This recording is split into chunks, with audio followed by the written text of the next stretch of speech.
Welcome to Om Times TV, a division of Om Times Media and Broadcasting. What happens in the sky affects life down here on Earth. The celestial compass shows you how and guides your way with astrology you can use from professional astrologer Kathy Beal. Every episode features her light-hearted, practical forecasts and navigational tips, blended with humor, optimism, and a love of patterns, symbolism, and pop culture references. Kathy translates technicalities into concepts that apply to real life. You'll learn how the current moment ties to where we've been, from the recent past to cycles that last happened years ago, and get a look at where we're heading. And much more, from special topics to special guests. The Celestial Compass, enlightening, entertaining, and empowering. Here's your host, Kathy Beal. Greetings, Earthlings. This is Kathy Beal of Celestial Compass, EmpowermentUnlimited.net, and for those of you who hang out on YouTube, Professional Aquarian. Welcome to another episode of Celestial Compass, and we're going to start, as always, with a brief update of the forecast for the month of March. Highly volatile month. The thing I want you to keep in mind is it's the last month this year with no retrogrades. So there's nothing out there in the cosmos that's got banana peels in your way or tripping you up, although there is one influence that may be slowing you down and telling you to act cautiously, and that is, of course, Saturn. Big events coming up this month that are worth paying attention to are the Pisces new moon on the 10th, which is going to have an assist from Uranus, the planet of enlightenment and surprises. So it's a good time for dreaming a new vision of your reality and seeing what can flow out of that. Also for breaking some enmeshments that you might still have. And then we've also got the equinox on the 19th in the US, on the 20th in many other parts of the globe. And this is when the sun enters the sign of Aries. And this time we're going to have a lot of energy in hyperactive, unpremeditated, self-starting Aries at the same time as still continuing influences in the sign of Pisces, which kind of makes us all sort of spacey and interconnected, feeling aware that there's something bigger going on in our lives than just what our mortal will wants, which kind of ties into what we're going to talk about in a second. And all of this is leading to the beginning of eclipse season. Near the end of the month, 24th, 25th, we have a lunar eclipse in Libra, continuing the theme of reshaping our relationship agreements, continuing themes that have been kicked off for the past year and will continue for the next year, and leading into the big solar eclipse in April, which I think everyone's going to be able to feel, no matter whether it's hitting something in your chart or not. The one at the end of March, maybe not so much. At any rate, you can always follow my forecasts at omtimes.com. My monthly and moon casts are there, and my monthly, moon, and weekly podcasts are at empowermentunlimited.net and also at the Professional Aquarian YouTube channel. And with that, I am now pleased to welcome our guest for this episode, author and teacher Mike Bais, who has written a new contemporary guide to Kaballah, Paths on the Tree of Wisdom. He was born and lives in the Netherlands. His esoteric training comes from the Western Esoteric Tradition and the Toledano, I hope I said that right, Kabbalah. He trained in this tradition with Zev ben Shimon Halevi, who's also known as Warren Kenton, the UK-born author and teacher. His professional background is as a physiotherapist, counselor, and university teacher. He's also the author of 2 books, A Kabbalistic View on Science, Parts 1 and 2. Welcome so much, Mike. Thank you. Thank you for inviting me on your show. Wonderful. I am wondering if you could explain how your path to this tradition, what interested you, how did you first learn about it, what's your origin story? Well, that goes back quite a long time ago.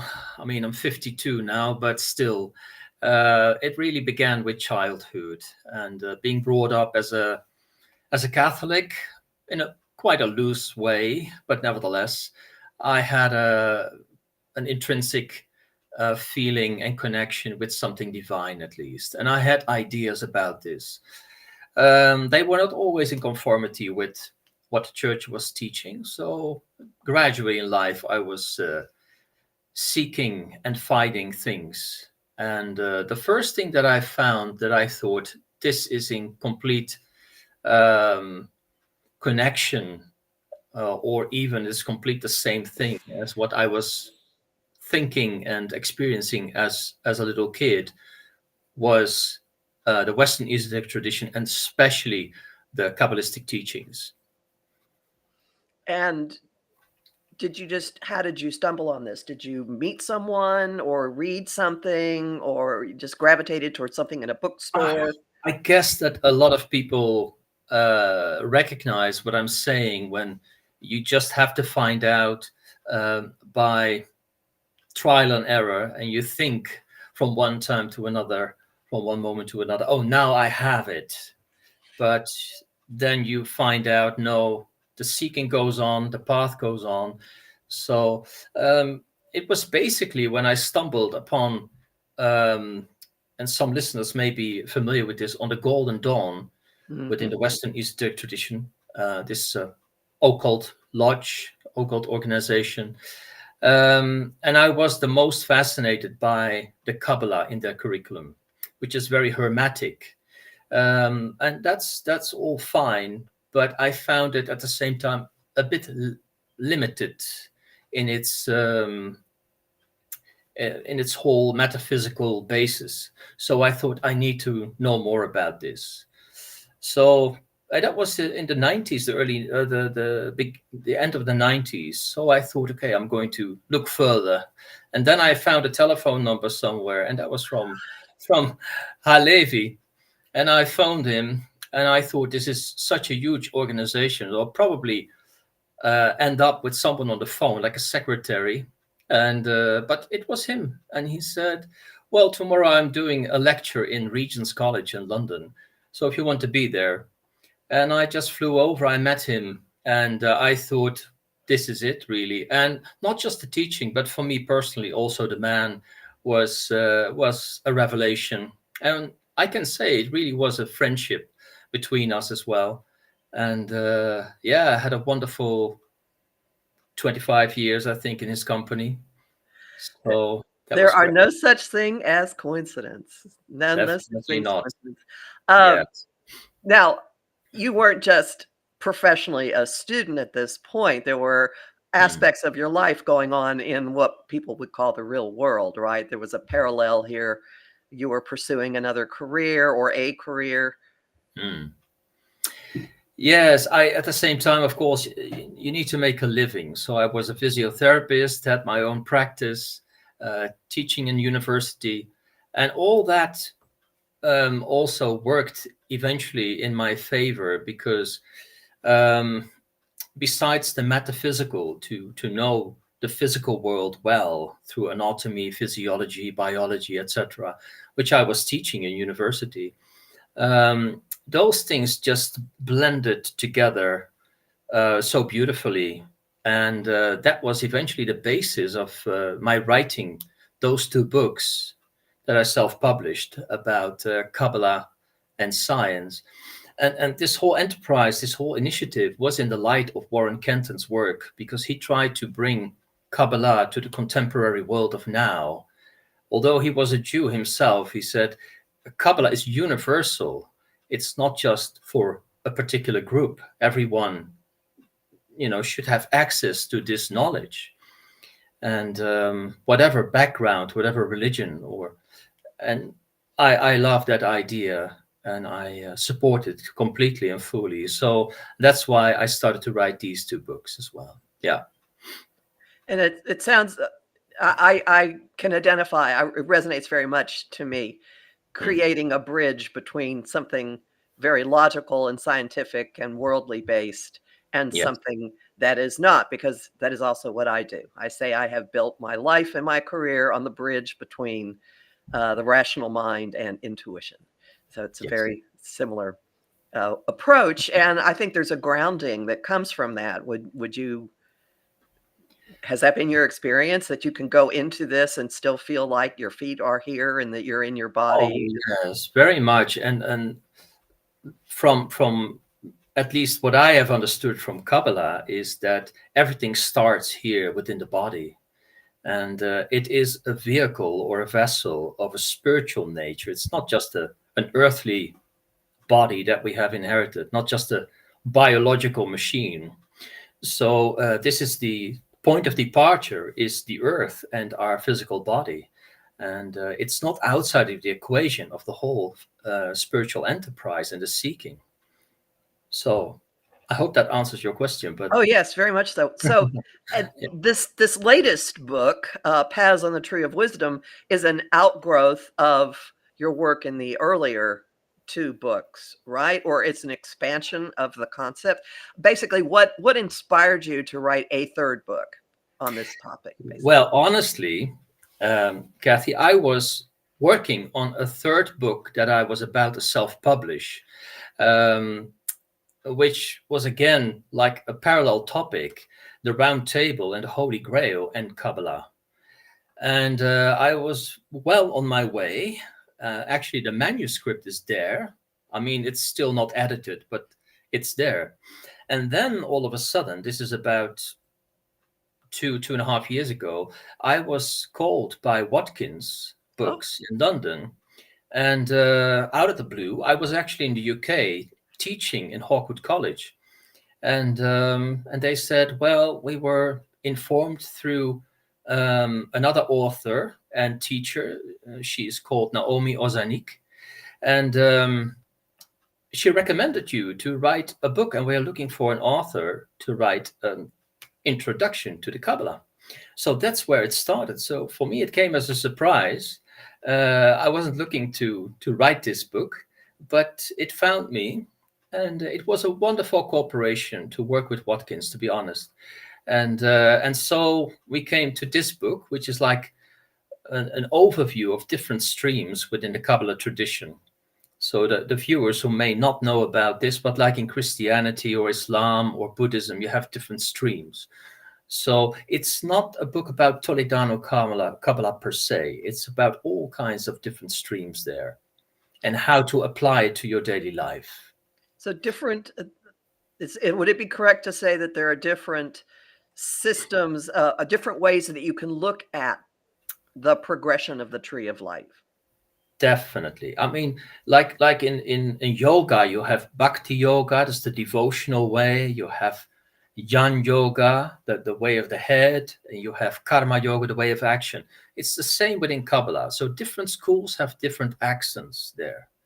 Some are very orthodox and very theoretical, and others are very much more active and practical.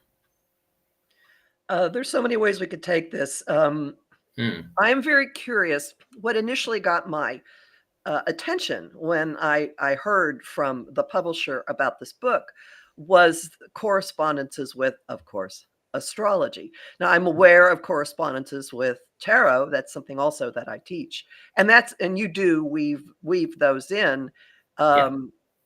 So other esoteric traditions, I guess, is what I'll start with. How if someone has some understanding, say, of astrology, how will they find that it applies, or that they'll find correspondences in Kabbalah? Yes, well, I think again, Halevi did a great job by implementing and combining the astrological knowledge. And I think he was quite a good astrologer himself with the Tree of Life. And so he placed the different planets and zodiacal signs and aspects on the tree. So I can give you an example. I put behind me the tree of life.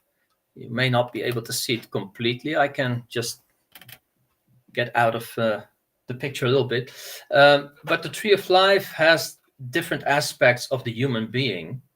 So it's also a portrait or an image of the constellations within you or your own birth chart. For example, here below on the tree, this is Malchut, which is your body.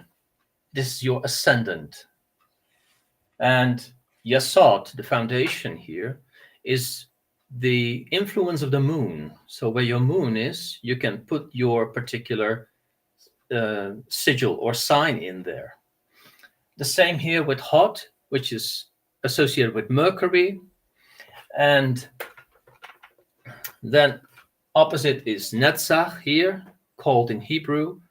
This is Venus, the Sun, Mars, Jupiter, higher up, Pluto, and Saturn. Chokmah will be Uranus, and there up is Neptune. So if you, for example, know where your sun is, most people know this, then you know what is in your Tiferet, at the center of your own being. But of course, there is a self in the psyche, but there's also an ego. So the moon corresponds to that particular level of your psyche that we would call in clinical psychology the ego. Of course, Mercury is the thinking mind. This is the more feeling mind, the Venusian mind, or heart, whatever you like to call that. So the planets are actually very easily to combine with the metaphysical ideas of these circles or sephirot. And I have seen it many times. I have people who know their chart in the more traditional circle, which functions, of course, perfectly well. But if you put it in the tree and you know something about the tree of life, it becomes also very interesting. You see different relationships there. Because there are these different energy paths. Exactly, yeah. You see triads, you see different columns or pillars. So I made the other day, I made a birth chart for someone, put it in the tree, and like the whole left pillar was full of Aquarius. And you can see, what does that really mean? You know, they have a left pillar. What does that mean metaphysically for you and me? And then in those particular planets, you have these signs of Aquarius. So that makes it quite interesting. Another perspective on it. And then there's not natal energy on the other side. I'm assuming if there was a preponderance on one side, yes, that's very interesting. It is. All right. So you have, well, jumping around here, you say you are making this information accessible in a way that people can use it in their daily lives.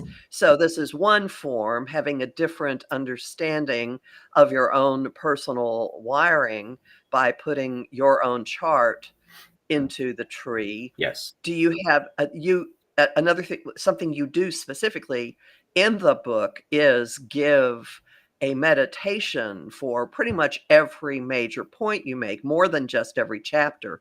There are some that have meditations throughout the chapter.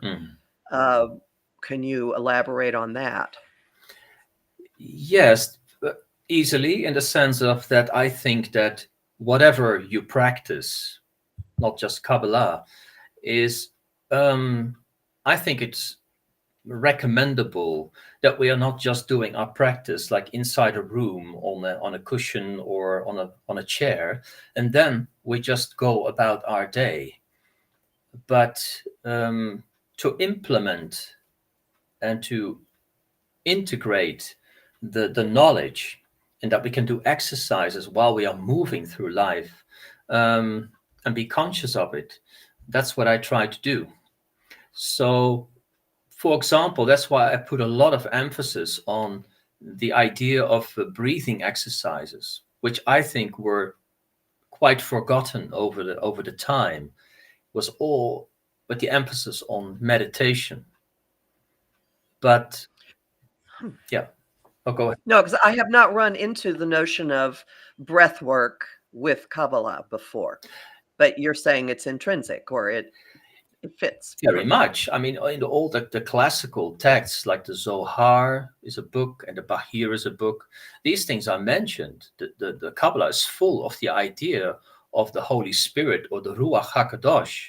And she, it's a feminine reference there, she is actually the power of the divine moving the cosmos. And our breath, our own physical breath, is an equivalent of that force. It's not just a physical breath only. So that's why I put in the book, in between or within these exercises, the question, when you do these exercises, do I breathe or am I being breathed? Yes, that gives you something to think about right there. Yes, and an interesting answer may follow. So the breath is the thing in Kabbalah, the phenomena that connects all the different worlds or layers and levels within the tree of life. In other words, within your whole being. So, and of course, the easiest thing to do is to breathe. It goes by itself, but then to be conscious of it and to know what it is you're breathing and who is breathing through you. Those are quite deep, fundamental metaphysical things. And at the same time, it's there all the time. So, yeah. I know there was more that you want to actually lead us through something, and I would like to save that until after the break. Right. But to get up into it, I'll just introduce another topic, and we'll finish it on the other side of the break, and that is other correspondences that you set up. Now, there are many mentions of tarot in your book with different spots on the tree. Exactly. Well, the diagram here behind me is, everyone can find it on the internet. And this is a particular tree of life, a diagram from the more Hermetic Kabbalistic tradition. Like I told you in the beginning, which is very much coming from the Golden Dawn and the later the lodges that came out of the Golden Dawn later, like Dion Fortune, Gareth Knight, within the Western Esoteric Tradition. And they also use the Tree of Life as a correspondence diagram. So everything you can find within it. And that's also its power. So the 22 lines in between these circles, they seem to correspond very neatly with the 22 major arcana of the tarot. That can't be a coincidence. And actually, at this point, we're going to pause. Good. Hold this thought, everyone. Come back, and you'll find out more about 22 and the tarot and the Kabbalah. Let's do it. Om Times TV. Want help with your own celestial compass? Visit my site, empowermentunlimited.net, for Astro Insight forecasts for each week, month, and new and full moon. Want to explore the personal impact? Make a decision? Understand another person? It is possible. Click the Services tab to book a personal session with me. That address again? empowermentunlimited.net. Imagine becoming a super influencer. Reinvent yourself, invest in your brand, and then manifest your success with a robust spheric approach. Om Times Media and Broadcasting offers a unique and multifaceted way to become the spiritual and conscious influencer you deserve to be by putting your message across our powerful platform with its proven record of integrity and excellence. Through our produced shows, Om Times offers the opportunity to become a social media TV personality, a radio show host, an Om Times magazine columnist, and a syndicated podcaster, all in one shot. By live streaming your show on Om Times TV and broadcasting it across the extensive Om Times radio and TV networks, you become more than a host. You become an ambassador and a force for positive change. Om Times. Open yourself to the possibilities. If I could be you, and you could be me for just 1 hour. If we could find a way to get inside each other's minds. Walk a mile in my shoes. Walk a mile in my shoes. Well, before you abuse, criticize, and accuse. Walk a mile in my shoes. Welcome back to Celestial Compass. We are talking today with Mike Bais, who is the teacher of Kabbalah and author of the new book, Paths on the Tree of Wisdom. And just before the break, we were starting to talk about the correspondences between tarot and the Tree of Life. So Exactly. please continue. You were saying that the Hermetic diagram that you have, the diagram you have up out of the Hermetic tradition, has 22 lines, which is in fact the number of major trumps, major arcana. Cannot be a coincidence. Yeah, so you have 10 circles and then 22 lines or paths in between. So it's called, because of that, the 32 paths of wisdom. Now, the 22 paths were also seen as probably corresponding to the 22 major arcana, like I just said.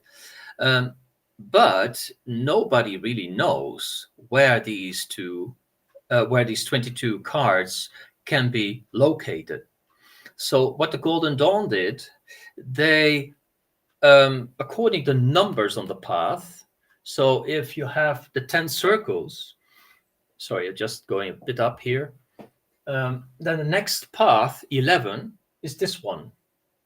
So the first in line of the major arcana is the Fool, so it was placed there. On the other side, you have path number 12, and there the Mage, or the Magus, was located. So as the paths were just adding up, going down the tree, from the cards of the major trump were being located there. That's one way of looking at it, but I always emphasize it's not the only way. You can also put the major arcana, for example, for meditation purposes, on certain Sephiroth. Mm-hmm. For example, the Hanged Man is always placed on this path, here, between Hod and Gevura. But you can also place it on Tiferet.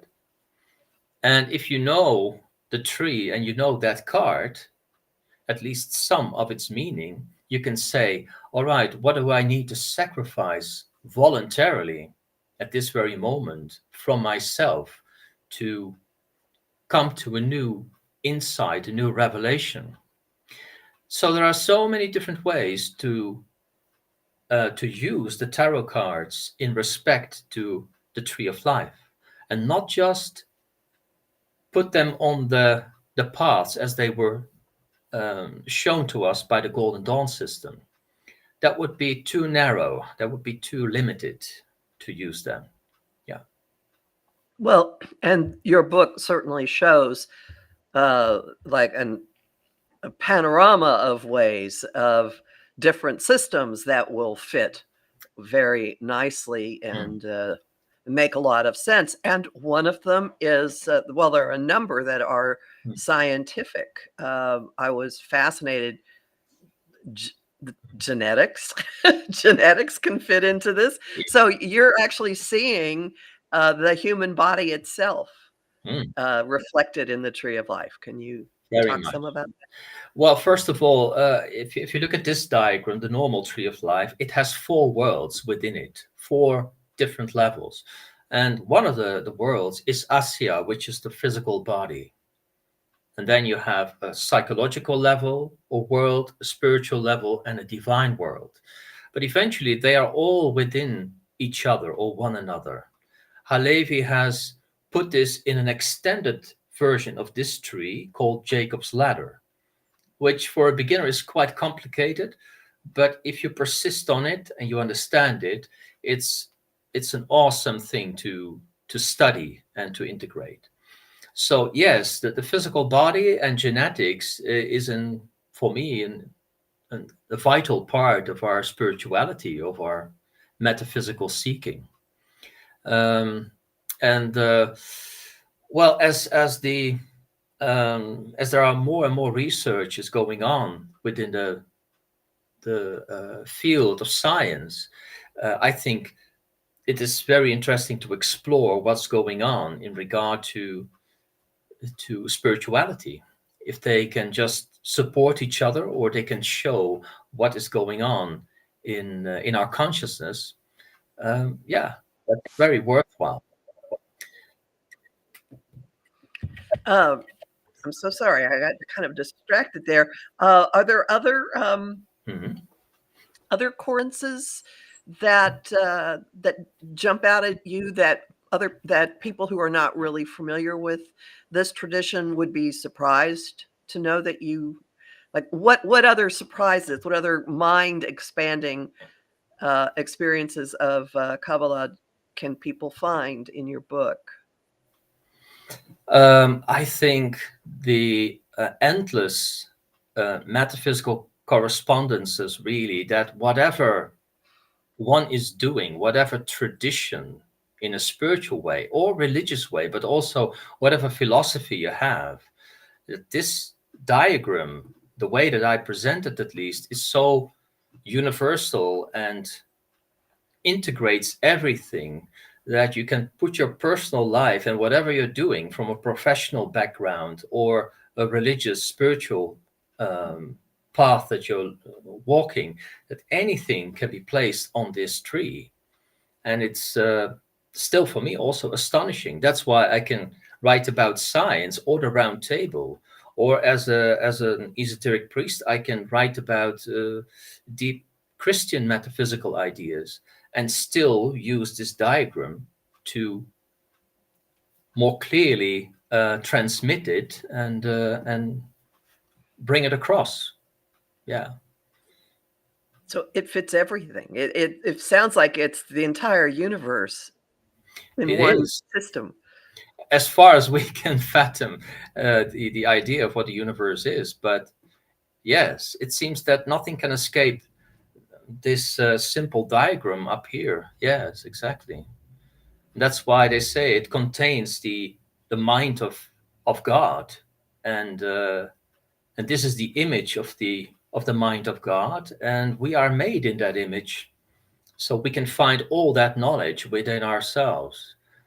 You know, we don't have to forget about books or teachers and whatever. But on the other hand, this is what they say in Kabbalah: the Torah, the teaching, is already being given to you at birth. So this is a way of remembering what was given to you at the very beginning. And your meditations are one avenue for people experiencing, like, it's almost like taking your mind out of it and experiencing the reality and the truth of these various concepts that you've been talking about. Yes, exactly. And did you have one that you wanted to, or a process you wanted to present? Well, we could, yes, of course. We could, for example, together do the Kabbalistic invocation, which is also in the book, which is a way of starting a session, whether alone, you start a meditation session, or with a group, and you can go into this invocation to prepare yourself from a psychological point of view. Yes. Okay. I would be happy to do that. Great. Wonderful. Thank you. Okay, good. So, of course, it is like going within. So we may close our eyes as we do this, and all our listeners, of course, as well. Not if you're driving, please. Yes, exactly. And so we start by moving within with our consciousness and become aware of your breathing in and out.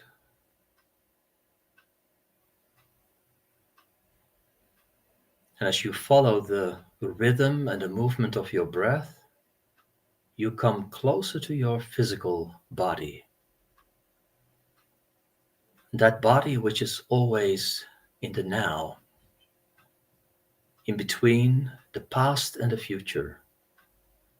Everything which is behind you and before you. You come into this unique moment in time and space. And imagine that you are breathing through your whole being. This space that you are.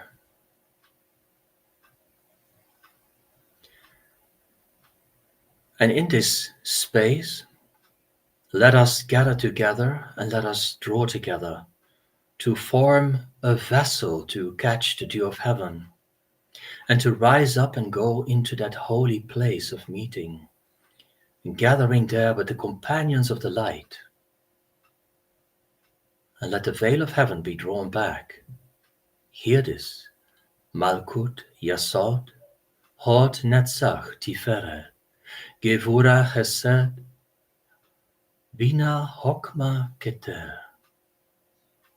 Adonai El Chai Shaddai Yahweh Elohim Eheye Asher Eheye. If it be thy will, let thy Holy Spirit descend upon us today, so that we may know thy presence. Amen.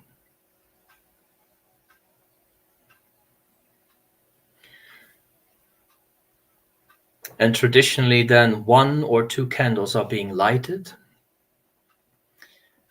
So this is a form, it's not the form of an invocation. One can write one's own invocation. As long as that we know what we're doing, of course, and what we are calling in or invoking. And what I just did as well within the invocation is naming the names of the circles or the Sephiroth going up. And as you do, you rise in consciousness and build up this metaphysical structure of consciousness within yourself. Basically for ourselves and the people who are you're with, to ideally concentrate ourselves within this center of self-consciousness and spiritual responsibility and conscience. That is then the point of psychological departure for a Kabbalah session.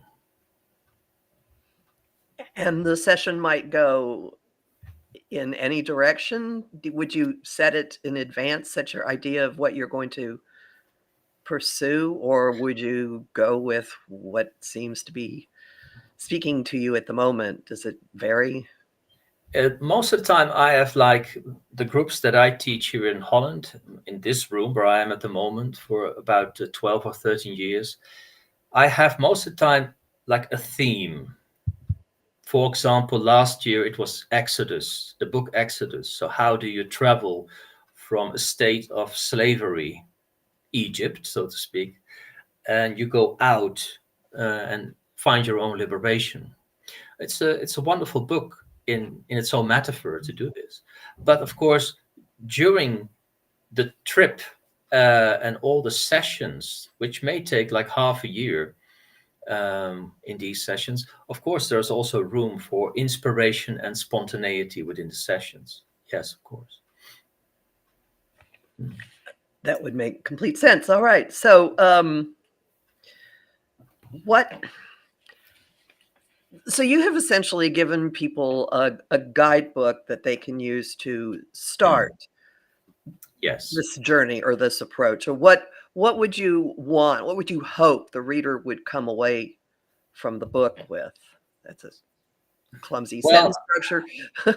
Yeah, I said with the main editor of Watkins that if someone would be, first of all, inspired, and secondly, that one could have the idea, now I have enough knowledge, just enough to keep on going, to find my own way with others or solitary, on your own way, But that is my hope, really, that one finds inspiration and the knowledge and the courage to move on. And you do, I mean, there, it for someone who doesn't know a lot about this system at the beginning, the prevalence of Hebrew terminology can be a bit overwhelming. That's just a commentary on educational background outside of Europe, I think, but or people not studying the classics much anymore. But it has an effect that is very actually Neptunian. It is like water hitting a rock, slowly, slowly, slowly eroding. And your book does manage to get points across. I don't know, I wouldn't say necessarily with repetition, but I would encourage people to stick through this and read it, because you will almost by osmosis pick up something that will have meaning to you, whether you're a science geek or an astrology nerd, or you know the cards, or simply you've seen this this tree being bandied about for years. So for next steps for people, if someone is interested, where would you point them? I mean, if they're around, if they're in the Netherlands, they could come specifically with you, but what other suggestions do you have? Do you teach online ever, or is it always in person? Well, yes, honestly, my preference is to teach in person. That's why I travel sometimes about to the UK or elsewhere on invitation. But I do teach online all over the world. I have individual students, and sometimes we gather together in a certain group. So I'm very open if people are interested to contact me, and to individually, or they can join an online group at the very moment. Yes, that's possible. Yeah. And other avenues that people might take, your two earlier books, how would the information in there give them a deeper or a different background? Yes. Well, honestly, for a beginner, my first two books are not that accessible, because I've written them, like I said earlier, with or in the same light as Halevi did. So to specialize in a certain topic, which is science, like quantum physics or neuroplasticity, which are quite difficult subjects in themselves, and then to combine them with Kabbalah. So these books are really written for the Kabbalist and not for the beginner. Not for the beginner. So this new book, the Watkins book, is much better, and it's a perspective or a way to start. And I know that there are other books which use much more Hebrew and sometimes complex ideas. So I try to, I have tried to leave it out as much as possible. Yeah. But sometimes they help. Well, no, it's part of the system, so it's important that people know that. Now, I am intrigued by what you said earlier about correspondences with the Round Table and the Grail. Yeah. Do you see a future for that book? Do you intend to do something with it? Oh, yeah, it's going to be there. As long as I live, I will make an effort to manifest it. It has been close to my heart, the whole subject. Like I said, when I was a little kid, it spoke to me, the whole archetypal world around Camelot and the Grail. So, and I've seen it as gradually as a system, again, as a spiritual metaphysical story, which you can live through, and it teaches us as the same way as the Tree of Life does. So it's a wonderful way of working, and that's why within the Circle of Avalon, the name of my own esoteric school, this is a stream in itself. I teach Toledano Kabbalah and the mysteries of the Round Table. Oh, that makes sense then. That's why you chose that name. Yeah, And you've of yeah. course been to Glastonbury. Right? I'm going there next week again. Yes. And Yeah. did you have an actual like visceral physical reaction the first time you went? A sense of a reality being superimposed perhaps on the physical space? Oh yeah, many times, definitely. Yeah, of course, especially at the different power points, or how do you say that? The Tor, the tower, St. Michael's Tower. So that's corresponding with my name, and the abbey, and the little chapel there, the Magdalena Chapel, in which I do Holy Mass for years now. I will do it coming Sunday as well. Yeah, those are magnificent places to enter into. They have been building up energetically these places for many years by serious practitioners, and yeah. So when you actually walk into, it's like you're walking into an energy field of information. Yes, exactly. Yeah. I mean, at the same time, Glastonbury is also a gathering place of many different people, with all due respect. So different energies are also hitting in there Oh and yeah, gathering. you gotta be So careful. you have to be sometimes a bit very discriminative and discerning about what you let in and whatnot. So yeah, that's an interesting thing to do there.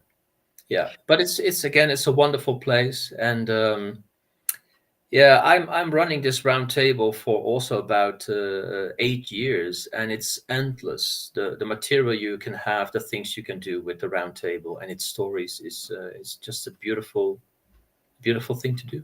Yeah.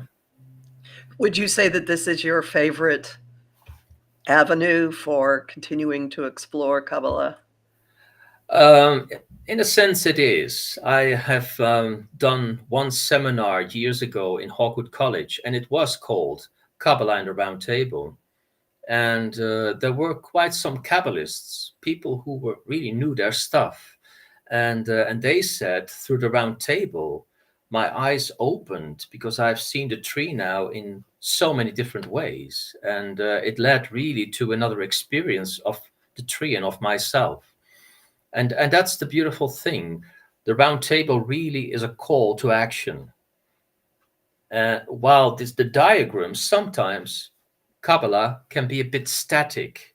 What do I do with the knowledge in daily life? But then comes the sword out of the stone, for example, that story, and your own inner kingship or queenship, for that matter. What does it mean? And we can explain it through the tree of life, not just from a mythological, symbolic perspective, but also what does it mean for you as a person? So that's just a wonderful dimension there, yeah, to add. There's a huge, expansive worldwide interest in this story, so I suspect you I have quite an audience, know. and I hope this book does find its way into publication. I keep checking the time here. We I'll let have you we still have a little time. So do you have any other projects you're currently working on? know. Well, this one was the major one, this latest book, and like with you, this is a promotion period. So I'm going to the UK coming week. I'm going to Atlantis Bookshop in London to do a book launch there, and do in the Library of Avalon in Glastonbury. Ooh. Exactly. And then a Holy Mass on Sunday. It's all fully booked, unfortunately, but now you're asking, so I'm just explaining what's going to happen, and which is based upon well, where I come from, which is the ASA, the Apostolic Succession of Arimathea, which is a very mystical church or stream. And it's a mass based upon the ideas and the gospel of Mary Magdalene. So the liturgy is a conversation or a dialogue between Christ and Magdalene, which is a beautiful thing to do. Yes, and then later in April, I'll be returning again to the UK to one of my favorite spots, which is Hawkwood College, and there I do a 3-day seminar on Kabbalah and this book. And for those of us who are geographically challenged, where in the UK is this college? The college is in Stroud, which is in the Cotswold. It's a little city, just like a bit diagonally above Bristol. Mm-hmm. So going west from London, and it's in a beautiful countryside. It's quite a big house there in the forest. Used to be a Steiner house, an anthroposophical establishment there. Oh, yes. So it's got a long pedigree. Exactly, of art and yeah, all kinds of things, and of course the esoteric. It was actually where Gareth Knight from the Western Esoteric Tradition started to join with his groups, where from a lot of other teachers actually start teaching there. Also, like R.J. Stewart, I don't know if you know him, or Mike Harris, David Goddard, or the Matthews, Caitlin and John Matthews, who have written loads about the Grail and the Round Table. So it was at least a center of a lot of esoteric activity there. Yeah. I can see why you fit and why you're drawn to it. And the Cotswolds have their own energy anyway. So that sounds like a magical place. Definitely. Yes. And it was the place where Halevi, Seth Ben Shimon Halevi, my Kabbalah teacher, would have his Kabbalistic summer school every year. And that was really a happening. It was 5 days. People were coming from all over the planet, from Japan, the US, South America. And so in the light of his teachings, I'm also trying to do my own seminar for the last couple of years, since 2017. With this background, it makes complete sense that Watkins sought you out for this book. You do seem to be uniquely placed for it. And I've really enjoyed hearing your, everything that you've had to say today. I've appreciated your time greatly. Are there, what would you hope someone would come away, like parting words of wisdom, knowledge, encouragement for whoever is listening to this? Well, like I'm trying to describe or bring across in the book, is that our spiritual life is not just something happening, sitting on a chair in front of a candle, however that important that may be, but it really should happen in and through life. So our living with other beings and creatures on this planet, for me, that's the ultimate spiritual quest. It should happen there. Or like Halevi would always say, the workshop is outside. Wonderful. Thank you very much. Please tell people where your websites are. Where can they find you? Oh, yeah. Well, the first one is www.circleofavalon.nl. So that's from the Netherlands, but it is all in English, of course. And the other one is KabbalahMysticalSchool.com, which is only about Kabbalah. And Circle of Avalon is about all the things that I do. And the book again is Paths on the Tree of Wisdom, just published by Watkins from the UK, and it seems to be widely available, right? It's already everywhere. Out. Yes, exactly. Everywhere. Well, thank you very, very much for your time. I wish you great success with this book, and it sounds like you have an extremely enjoyable couple of weeks ahead of you, if nothing else. I do. Wonderful. And everyone, remember, you can find me at empowermentunlimited.net and also at omtimes.com, where there is a guide to Mercury retrograde, which is waiting for us just on the other side of April. And my forecasts are also at my site, empowermentunlimited.net, and my YouTube channel, The Professional Aquarian. So Thanks a bunch. And I hope everyone stays calm and sane and make use of the forward-facing energies that we've got coming left this month before major excitement is erupting all around us that we will be reacting to. So be proactive now and head in a direction that makes sense to you. Get your life. No one ever gets their life in order, but pay attention to what you can now, because very soon you will be hearing noises and jumping and running. So everyone, be safe, and I will talk to you again in a couple of weeks. Bye now.